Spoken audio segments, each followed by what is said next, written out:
ಓಂ ಶ್ರೀ ರಾಘವೇಂದ್ರಾಯ ನಮಃ. ಶ್ರೀ ಗುರುಭ್ಯೋ ನಮಃ. ಪರಮ ಗುರುಭ್ಯೋ ನಮಃ. ಶ್ರೀಮದ್ ಆನಂದ ತೀರ್ಥ ಭಗವತ್ಪಾದಾಚಾರ್ಯ ಗುರುಭ್ಯೋ ನಮಃ.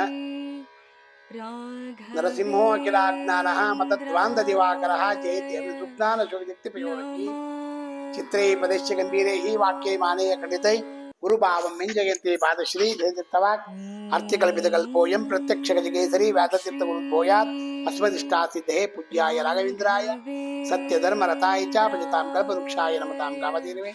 ನಮ್ಮ ಕ್ಷೇತ್ರದಲ್ಲಿ ವಿಶೇಷವಾಗಿರ್ತಕ್ಕಂಥ ಜ್ವಾಲಾ ಭವರೋಗ ವೈದ್ಯ ಲಕ್ಷ್ಮೀ ನರಸಿಂಹದೇವರ ಸನ್ನಿಧಾನ, ನವನರಸಿಂಹದೇವರ ಸನ್ನಿಧಾನ, ಮುಖ್ಯ ಪ್ರಾಣ ದೇವರ ಸನ್ನಿಧಾನ, ನಿಮ್ಮ ಗುರುಗಳಾಗಿರ್ತಕ್ಕಂಥ ರಾಘವೇಂದ್ರ ಸ್ವಾಮಿಗಳ ಮೃತ್ತಿಕಾ ಬೃಂದಾವನದಲ್ಲಿ ಜಯತೀರ್ಥರು, ವಿಜಿಂದ ತೀರ್ಥರು, ಜೈ ರಾಯರು ಮೂರೂ ಮೃತ್ತಿಗೆ ಇರ್ತಕ್ಕಂಥ 48 ಸಾಲಿಗ್ರಾಮ ಇರ್ತಕ್ಕಂಥ ಇಂಥ ಕ್ಷೇತ್ರದಲ್ಲಿ ವಿಶೇಷವಾಗಿ ರಾಯರ ಮಧ್ಯಾರಾಧನೆಯ ವಿಶೇಷವಾಗಿರ್ತಕ್ಕಂಥ ಕಾರ್ಯಕ್ರಮ 11ನೇ ತಾರೀಕು ಸೋಮವಾರ ವಿಶೇಷವಾಗಿ ರಾಘವೇಂದ್ರ ಸ್ವಾಮಿಗಳು ರಥದಲ್ಲಿ ಕೂತ್ಕೊಂಡು ರಥೋತ್ಸವ ವಿಶೇಷವಾಗಿ ನಡೆಯುತ್ತೆ.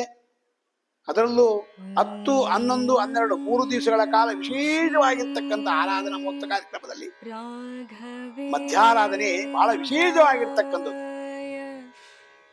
ನಮಗೆ ಯಾವುದೇ ಒಂದು ಕಾಯಿಲೆಗಳಾಗಿರ್ಬೋದು, ಯಾವುದೇ ರೋಗಗಳಿರ್ತಕ್ಕಂಥದ್ದಾಗಬಹುದು, ಅದೇ ರಾಘವೇಂದ್ರ ಸ್ವಾಮಿಗಳು ವಿಶೇಷವಾಗಿ ಮಾಡಿದ್ದಾರಂತೆ.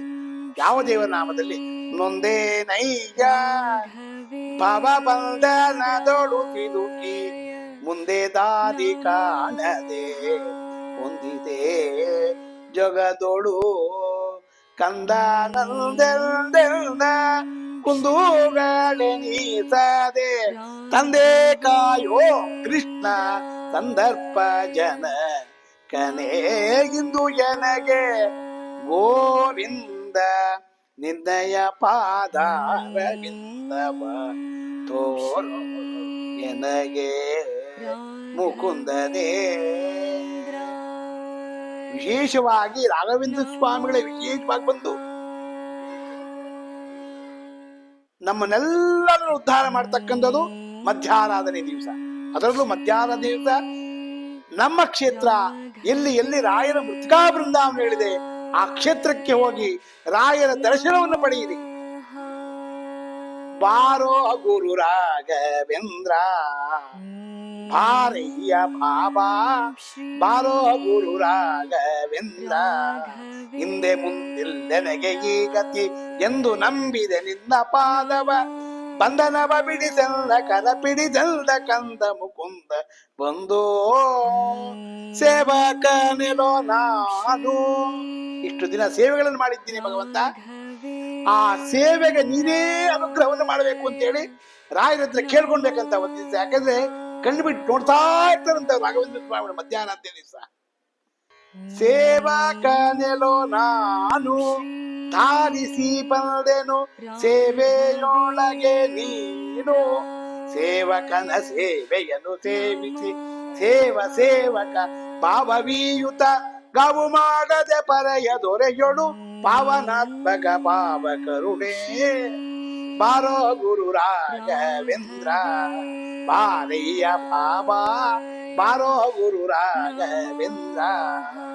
ಆ ದಿನದೊಂದು ರಾಘವೇಂದ್ರ ಸ್ವಾಮಿಗಳು ವಿಶೇಷವಾಗಿ ಮಧ್ಯಾಹ್ನ ದಿವಸ ಬಂದು ಎಲ್ಲರ ಮನಸ್ಸಿಗೆ, ಎಲ್ಲರ ಮನಕ್ಕೆ, ಎಲ್ಲರ ಮನೆಯಲ್ಲೂ ಎಲ್ಲರ ವಿಶೇಷವಾಗಿರ್ತಕ್ಕಂಥ ಸನ್ನಿಧಾನದಲ್ಲಿ ಬಂದು ಕುಳಿತು ಎಲ್ಲರನ್ನು ಉದ್ಧಾರ ಮಾಡ್ತಕ್ಕಂಥವ್ರಾಗ್ತಾರಂತೆ. ಆ ಉದ್ಧಾರ ಮಾಡ್ಬೇಕಾದ್ರೆ ನೀವು ರಾಯರ ಮಠಕ್ಕೆ ಹೋದಾಗ ಹಾಗೇ ಒಕ್ಕುಳಿದು ಜನ ಜಾಸ್ತಿ ಇದ್ದಾರೆ ಅಂತ ಇಲ್ಲಿಯ ರಾಘವೇಂದ್ರ ಸ್ವಾಮಿಗಳಿಗೆ ವಿಶೇಷವಾಗಿ ನೈವೇದ್ಯವನ್ನು ಮಾಡಿರ್ತಕ್ಕಂಥ ಅಸ್ತೋಲಕವನ್ನ ಪ್ರಸಾದವನ್ನ ಸ್ವೀಕಾರ ಮಾಡಿಕೊಂಡೇ ಬರಬೇಕು. ಯಾರು ಪ್ರಸಾದವನ್ನು ಸ್ವೀಕಾರ ಮಾಡಲ್ಲ ಅವರಿಗೆ ಪಾಪ ವಿಶೇಷ ಕಟ್ಟಿತ್ತ ಭಕ್ತಿ ಅದು ರಾಘವೇಂದ್ರ ಸ್ವಾಮಿ. ಯಾಕೆಂದ್ರೆ ಅವರ ಪ್ರಸಾದ ಬಹಳ ವಿಶೇಷವಾಗಿರ್ತಕ್ಕಂಥದ್ದು. ಅದಕ್ಕೋಸ್ಕರವಾಗಿ ಯಾವ ರಾಯರ ಮಠಕ್ಕೆ ಹೋಗ್ತೀರಾ ಅಲ್ಲಿ ದಯವಿಟ್ಟು ಅಲ್ಲಿ ಪ್ರಸಾದವನ್ನು ಸ್ವೀಕಾರವನ್ನು ಮಾಡಿ. ಅನ್ನಗದ ಪ್ರಾಣ ಅಂತ ಅದರಲ್ಲೂ ವಿಶೇಷವಾಗಿ ರಾಯರ ಪ್ರಸಾದ ಬಹಳ ಅದ್ಭುತವಾಗಿರ್ತಕ್ಕಂಥದ್ದು. ಅದಕ್ಕೋಸ್ಕರವಾಗಿ ಇಂಥ ರಾಘವೇಂದ್ರ ಸ್ವಾಮಿಗಳ ಸನ್ನಿಧಾನದಲ್ಲಿ ಬೆಳಗ್ಗೆ 8 ಗಂಟೆಯಿಂದ ರಾತ್ರಿ 9 ಗಂಟೆ ತನಕ ರಾತ್ರಿ ಪ್ರತಿ 3 ದಿನಗಳ ಕಾಲ ಅನ್ನದಾನ ಸದಾ ಕಾಲ ನಡೀತಾನೇ ಇರುತ್ತೆ. ನಾವು ನಡೆಸ್ತಾ ಇಲ್ಲ, ಅದು ರಾಯರೇ ನಿಂತು ನಡೆಸ್ತಾರಂತೆ. ಅದಕ್ಕೋಸ್ಕರ ಇಂತಹ ಕ್ಷೇತ್ರಕ್ಕೆ ಬನ್ನಿ. ಈ ಕ್ಷೇತ್ರದ ವಿಶೇಷವಾಗಿರ್ತಕ್ಕಂಥ ಜ್ವಾಲಾ ಭವರೋಗ ವಿದ್ಯೆ ಲಕ್ಷ್ಮೀ ನರಸಿಂಹ ದೇವರು ವಿಶೇಷ ಅನುಗ್ರಹವನ್ನು ಮಾಡ್ತಾರೆ. ನವನರಸಿಂಹ ದೇವರು ಅನುಗ್ರಹವನ್ನು ಪಡೆಯಿರಿ.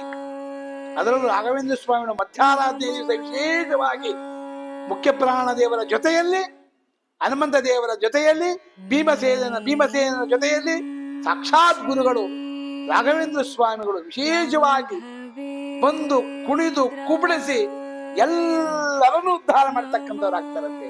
ಅವರ ಕಷ್ಟಗಳನ್ನೆಲ್ಲ ಅವರೇ ಪರಿಹಾರ ಮಾಡಿ ನಿಮ್ಮನ್ನೆಲ್ಲರನ್ನು ಉದ್ಧಾರ ಮಾಡ್ತಕ್ಕಂಥ ಹಾದಿ ಇರುತ್ತಂತೆ. ಯಾಕೆಂದ್ರೆ ಮನುಷ್ಯ ಹುಟ್ಟಿದ ಮೇಲೆ ಕನಕದಾಸ ಹೇಳ್ದಂಗೆ ಹುಟ್ಟಿಸಾಲು ಬೇಡಗೆನ್ನ ಪುಟ್ಟಿಸಿದಕ್ಕೆ ಪಾಲಿಸೆನ್ನ ಇಷ್ಟು ಮಾತ್ರ ಬೇಡಿಕೊಂಬೆ ಶ್ರೀಕೃಷ್ಣನೇ. ಭಗವಂತ, ಜನ್ಮ ನೀ ಕೊಟ್ಟಿದ್ಯಾ, ಈ ಮನುಷ್ಯ ಜನ್ಮ ಕೊಟ್ಟಿದ್ಯಾ. ಈ ಜನ್ಮ ಕೊಟ್ಟಾಗ ನಾವು ಸಾರ್ಥಕ ಪಡ್ಕೊಬೇಕಾದ್ರೆ ರಾಯರ ಬೃಂದಾವನಕ್ಕೆ ಹೋಗಿ ನಮಸ್ಕಾರವನ್ನು ಮಾಡಬೇಕಂತೆ, ರಾಯರ ಪ್ರಸಾದವನ್ನು ಸ್ವೀಕಾರವನ್ನು ಮಾಡಬೇಕಂತೆ, ರಾಯರ ಅಸ್ತೋದಕವನ್ನು ಸ್ವೀಕಾರವನ್ನು ಮಾಡಬೇಕಂತೆ. ಮಾಡಿದಾಗ ಜನ್ಮದಲ್ಲಿ ಎನಗಿರಲಿ ಹನುಮ ಭೀಮ ಮಧ್ವ ಮುನಿಯ ರಾಯರ ಸೇವೆಯು ಎಲ್ಲ ಹನುಮಂತ ದೇವರ, ಭೀಮಸೇನ ದೇವರ, ಮಧ್ವರಾಯರ ನಮ್ಮ ಗುರುಗಳಾಗಿರ್ತಕ್ಕಂಥ ರಾಘವೇಂದ್ರ ಸ್ವಾಮಿಗಳ ಈ ಸೇವೆಯನ್ನ ಅವರೇ ಕೊಟ್ಟು ಅವರೇ ಮಾಡುತ್ತಾರಂತೆ. ಅದಕ್ಕೋಸ್ಕರವಾಗಿ ಈ ಮಧ್ಯಾರಾಧನೆ ರಥದಲ್ಲಿ ಸಾಕ್ಷಾತ್ ಗುರುಗಳೇ ವಿಶೇಷವಾಗಿ ಅವರ ಹಿಂದಿನ ಅವತಾರ ಪ್ರಹ್ಲಾದರಾಜರಾಗಿರ್ತಕ್ಕಂಥ ಆ ಪ್ರಹ್ಲಾದರಾಜ ರಥದಲ್ಲಿ ಕುತ್ಕೊಂತಾರೆ. ರಥೋತ್ಸವವನ್ನು ನೋಡಿ ಅಲ್ಲಿ ರಥವಂತರ ಬೀದಿಯಲ್ಲಿ ವಿಶೇಷವಾಗಿ ಕಣ್ಣಿಗೆ ಕಾಣ್ತಾರಂತವ್ರು ಎಲ್ಲರನ್ನು ಉದ್ಧಾರ ಮಾಡ್ತಾರಂತೆ. ಯಾರು ಬರ್ತಾರೋ ಬಿಡ್ತಾರ ಬಂದು ರಾಯರ ಸೇವೆಯನ್ನು ಯಾರು ಮಾಡ್ತೀರಾ, ಆ ರಥದ ಹಿಂದೆ ಹೋಗಿ ಆ ರಥಕ್ಕೆ ನಮಸ್ಕಾರವನ್ನು ಮಾಡ್ತೀರಲ್ಲ, ಆ ಪುಣ್ಯ ವಿಶೇಷವಾಗಿ ಬರ್ತಕ್ಕಂಥ ಭಾಗ್ಯ ಇರುತ್ತಂತೆ. ಇಂತಹ ಮಧ್ಯಾರಾತ್ರಿ ದಿವಸ ಬೆಳಗ್ಗೆ 3 ದಿನಗಳ ಕಾಲ ವಿಶೇಷವಾಗಿ ಪ್ರಥಮ, ದ್ವಿತೀಯ, ತೃತೀಯ ಅಂದ್ರೆ ವಿಶೇಷವಾಗಿ 10, 11, 12 ಮಧ್ಯಾರಾಧನೆ ವಿಶೇಷವಾಗಿ ಕಂಡ್ಬಿಟ್ಟು ಎಲ್ಲರೂ ನೋಡ್ತಾರೆ. ಆ ದಿನ ಊಟವನ್ನು ಮಾಡಿ ಉತ್ತರಾರಾಧನೆ ಬಂದು ರಾಘವೇಂದ್ರ ಸ್ವಾಮಿಗಳ ವಿಶೇಷವಾಗಿ ಸಂಕಲ್ಪ ಪೂರ್ವಕವಾಗಿ 3 ದಿನಗಳ ಕಾಲ ಸಂಕಲ್ಪ ಪೂರ್ವಕವಾಗಿ ರಾಯರಿಗೆ ನಮಸ್ಕಾರವನ್ನು ಮಾಡಿ. ಯಾಕೆ ಸಂತಾನ ಆಗಲ್ಲ? 10 ವರ್ಷ ಆಗಿದ್ಯಾ, 11 ವರ್ಷ ಆಗಿದ್ಯಾ, 9 ವರ್ಷ ಆಗಿದ್ಯಾ, ಅವರೆಲ್ಲರೂ ಬನ್ನಿ. ಮಕ್ಕಳ ಇಲ್ಲದೆ ಇರ್ತಕ್ಕಂಥ ಸಂತಾನ ಇಲ್ಲದೆ ಇರ್ತಕ್ಕಂಥವರೆಲ್ಲರೂ ಬನ್ನಿ, ರಾಯರ ಸೇವೆಯನ್ನು ಮಾಡಿ. ಆ ಸೇವೆಗಿಂದ ಕಸ ಗುಡಿಸಿ, ಇಲ್ಲವಾದರೆ ರಾಯರ ಪ್ರಸಾದವನ್ನು ಸ್ವೀಕಾರವನ್ನು ಮಾಡಿ. ಯಾಕೆ ಆಗಲ್ಲ? ರಾಯರ ಹತ್ರ ಕೇಳೋಣ. ರಾಯರೇ ನಿಮ್ಗೆ ಅನುಗ್ರಹವನ್ನು ಮಾಡಿ ಎಲ್ಲವೂ ಕಷ್ಟಗಳು ಪರಿಹಾರ ಮಾಡಿ ನಿಮ್ಮ ದೇಹದಲ್ಲಿರ್ತಕ್ಕಂಥ ಏನೇ ಒಂದು ಕಾಯಿಲೆ ಇದ್ರು ಅದನ್ನೆಲ್ಲವೂ ಪರಿಹಾರ ಮಾಡ್ತಕ್ಕಂಥವ್ರಾಗ್ತಾರೆ. ಮಕ್ಕಳ ಭಾಗ್ಯ ವಿಶೇಷವಾಗಿ ಆಗ್ತಕ್ಕಂಥ ಭಾಗ್ಯ ಇರುತ್ತೆ. ಮತ್ತೆ ಮಕ್ಕಳಿಗೆ ಮಾತು ಇದು ಏನು ಬರ್ತಾ ಇಲ್ಲ ಅಂದವರು ಇಲ್ಲಿ ಬಂದು ರಾಯರ ಸೇವೆಯನ್ನು ಮಾಡಿ ಆ 3 ದಿನಗಳ ಕಾಲ ಯಾರು ಬಂದು ಸೇವೆಯನ್ನು ಮಾಡ್ತೀರಾ ಅವನ ಕೊಂಡಿರ್ತಕ್ಕಂಥ ಕೆಲಸಗಳೆಲ್ಲ ಜಯಬೇರಿ ಆಗ್ತಕ್ಕಂಥ ಭಾಗ್ಯ ಇರುತ್ತೆ. ಮನೆ ಅರ್ಧಂಬರ್ಧ ಆಗಿರುತ್ತೆ, ಕೆಲಸ ಮಾಡೋದಕ್ಕೆ ಏನೇನೋ ಅನುವಾದ ಆಗಿರ್ತಕ್ಕಂಥ ಇರುತ್ತೆ. ಅವರು ಬಂದು ರಾಯರ ಸೇವೆಯನ್ನು ಮಾಡಿದಾಗ ಆ ಮನೆ ಕಂಪ್ಲೀಟ್ ಆಗ್ತಕ್ಕಂಥ ಭಾಗ್ಯ ಇರುತ್ತೆ. ಮತ್ತೆ ಕೆಲಸದಲ್ಲಿ ವಿಶೇಷವಾಗಿ ತೊಂದರೆ ಆಗಿರುತ್ತೆ, ಅವರು ರಾಯರ ಸೇವೆಯನ್ನ ಮಾಡಿ ರಾಯರಿಂದ ಅವ್ರಿಗೂ ವಿಶೇಷ ಅನುಗ್ರಹ ಆಗ್ತಕ್ಕಂಥ ಭಾಗ್ಯ ಇರುತ್ತೆ. ಮತ್ತೆ ಅದರಲ್ಲೂ ವಿಶೇಷವಾಗಿ ಋಣಮುಕ್ತರಾಗಬೇಕು. ನಾವು ಸಾಲ ಬಾಧೆ ಜಾಸ್ತಿ ಇರುತ್ತೆ, ಆ ಬಾಧೆಯಿಂದ ನಾವು ಜೀವನೇ ತೆಗೆದುಕೊಳ್ಬೇಕಾಗತ್ತೆ. ಅದರಿಂದ ಆ ಜೀವ ಹೋದ ಪಾಪ ಜಾಸ್ತಿ ಬರುತ್ತೆ. ಆ ಜೀವ ಇದ್ದಾಗಲೇ ಆ ಗುರುಗಳ ಸೇವೆಯನ್ನ ಮಾಡಿ 3 ದಿನಗಳ ಕಾಲ ಬಂದು ರಾಯರಿಗೆ ನಮಸ್ಕಾರವನ್ನು ಮಾಡಿ, ಕೈಲ ಯಥಾಶಕ್ತಿ ನಮಸ್ಕಾರವನ್ನು ಮಾಡಿ, ಯಥಾಶಕ್ತಿ ಸೇವೆಯನ್ನ ಮಾಡಿ, ತನು ಮನ ಧನದಿಂದ ಸೇವೆಯನ್ನು ಮಾಡಿ 10 ಜನಗಳಿಗೆ ಊಟದ ಅನ್ನದಾನ ಮಾಡತಕ್ಕಂಥ ಭಾಗ್ಯವನ್ನು ಕೊಡ್ತಕ್ಕಂಥ ಭಾಗ್ಯ ಇದೆ. ಭಗವಂತ ಎಲ್ಲವನ್ನು ಪರಿಹಾರ ಮಾಡ್ತಕ್ಕಂಥವ್ರು ನಿಮ್ಮ ಗುರುಗಳಾಗಿರ್ತಕ್ಕಂಥ ರಾಘವೇಂದ್ರ ಸ್ವಾಮಿಗಳು. ಆ ರಾಯರ ಒಂದು 3 ದಿನಗಳ ಕಾರ್ಯಕ್ರಮದಲ್ಲಿ ಮಧ್ಯಾರಾಧನೆ ವಿಶೇಷವಾಗಿರ್ತಕ್ಕಂಥದ್ದು ಅದು ಸೋಮವಾರನೇ ಬಂದಿದೆ. ಆ ರುದ್ರದೇವರ ವಿಶೇಷವಾಗಿರ್ತಕ್ಕಂಥ ಅನುಗ್ರಹ, ಶಿವನ ಅನುಗ್ರಹ, ರಾಯರ ಅನುಗ್ರಹ, ಅದರಲ್ಲೂ ವಿಶೇಷವಾಗಿ ಕಲಿಯುಗದಲ್ಲಿ ಕಾಮಧೇನು ಕಲ್ಪವೃಕ್ಷರಾಗಿರ್ತಕ್ಕಂಥ ರಾಘವೇಂದ್ರ ಸ್ವಾಮಿಗಳು ಇದೇ ಕಲಿಯುಗದಲ್ಲಿ ಮಹಾರುದ್ರದೇವರಿಗೆ ಬಹಳ ವಿಶೇಷವಾಗಿರ್ತಕ್ಕಂಥ ಪೂಜೆ. ಅದೇ ರೀತಿಯಾಗಿ ನಮ್ಮ ಗುರುಗಳಿಗೆ ಈ ಕಲಿಯುಗದಲ್ಲಿ ವಿಶೇಷವಾಗಿ ಕೊಂಡಾಡ್ಬಿಟ್ಟಿದ್ದಾರೆ ಭಗವಂತನನ್ನ. ಅದಕ್ಕೋಸ್ಕರ ಇಂಥ ಗುರುಗಳ ಸೇವೆಯಲ್ಲಿ ಯಾರು ಮಾಡ್ತೀರಾ ಬಂದು ಅವರ ಮನೆಯಲ್ಲಿ ಯಾವಾಗ್ಲೂ ಅನ್ಕೊಂಡಿರ್ತಕ್ಕಂಥ ಕೆಲಸಗಳೆಲ್ಲ ಸಿದ್ಧಿ ಆಗ್ತಕ್ಕಂಥ ಭಾಗ್ಯ ನಮ್ಮ ನಿಮ್ಮ ಗುರುಗಳಾಗಿರ್ತಕ್ಕಂಥ ರಾಘವೇಂದ್ರ ಸ್ವಾಮಿಗಳು ಎಲ್ಲರನ್ನೂ ಉದ್ಧಾರ ಮಾಡಲಿ ಅಂತೇಳಿ ಭಗವಂತನಲ್ಲಿ ಪ್ರಾರ್ಥನೆ ಮಾಡಿ ಇದೇ ತಿಂಗಳ 10, 11, 12ನೇ ತಾರೀಕು ವಿಶೇಷವಾಗಿ ರಾಯರ ಆರಾಧನೆಯಲ್ಲಿ ಎಲ್ಲರೂ ಬಂದು ರಾಯರ ಸೇವೆಯನ್ನ ಮಾಡಿ ಆ ಸೇವೆಯಿಂದ ವಿಶೇಷ ಅನುಗ್ರಹ ಆಗ್ತಕ್ಕಂಥ ಭಾಗ್ಯ ಇರುತ್ತೆ. ಅದೇ ರೀತಿಯಾಗಿ ಗೋಕುಲಾಷ್ಟಮಿಯಿಂದ ಬರುತ್ತೆ. ಆ ಗೋಕುಲಾಷ್ಟಮಿ ದಿವಸ ವಿಶೇಷವಾಗಿ ಪೂಜೆ ಗೀಜೆಗಳನ್ನು ನಡೆಯುತ್ತೆ.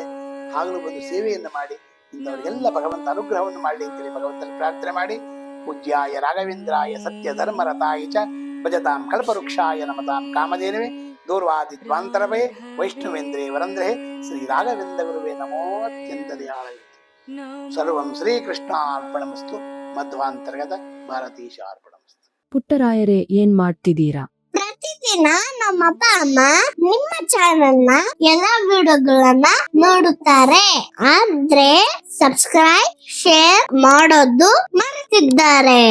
ಅದಕ್ಕೆ ನಾನು ಸಬ್ಸ್ಕ್ರೈಬ್ ಶೇರ್ ಮಾಡ್ತಿದ್ದೆ, ಕಮೆಂಟ್ ಕೂಡ ಮಾಡ್ತಿದ್ದೆ. ಹಾಗಾದ್ರೆ ನೀವು ಕೂಡ ಸಬ್ಸ್ಕ್ರೈಬ್ ಶೇರ್ ಕಮೆಂಟ್ ಮಾಡಿ ಪ್ಲೀಸ್. ॐ श्री राघवेन्द्राय नमः।